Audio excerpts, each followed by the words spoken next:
বান্দরবানে বন্যা পরিস্থিতির অবনতির সঙ্গে সঙ্গে ঘরে ঘরে বিষাক্ত সাপের উপদ্রব দেখা দেওয়ায় মানুষের মাঝে তীব্র আতঙ্ক ছড়িয়ে পড়েছে।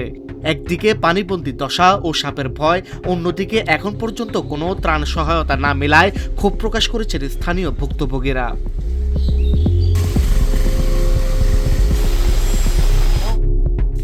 বন্যায় শুধু নৌকা নয়, উঁচু ভবনে প্রবেশও এক প্রকার চ্যালেঞ্জ। বাড়ি না ছাড়া কয়েকশো মানুষ বান্দরবানের মূল শহরের আর্মি পাড়ায় আটকে আছেন পানিবন্দী অবস্থায়। শিশু, বৃদ্ধ আর অসুস্থদের নিয়ে চরম অনিশ্চয়তায় কাটছে এ সময়। স্থানীয়রা জানান, আজকে 4 দিনে ঘরবন্দি অবস্থায় আছি, এখন অসহায় হয়ে গেছি, কোনো দিকে লড়তে পারতেছি না। অসুস্থ মানুষ, আমরা কি ঘর জিনিস নিব নাকি বাইর হব? এখন তো ওখানে যদি যান লই যাই, ঘর জিনিস তো নষ্ট হয়ে যাবে। ময়লার পানির সঙ্গে বন্যার পানি আবারও বাড়তেছে। কিছু রাত্রে সারা রাত পানি বৃষ্টি হয়েছে।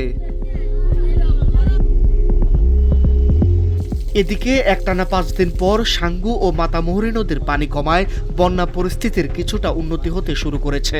তবে এলাকা থেকে বন্যার পানি পুরোপুরি নেমে না যাওয়া পর্যন্ত স্থানীয় বাসিন্দাদের সীমাহীন দুর্ভোগ এবং সাপের ভয় কোনোটি পিছু ছাড়ছে না।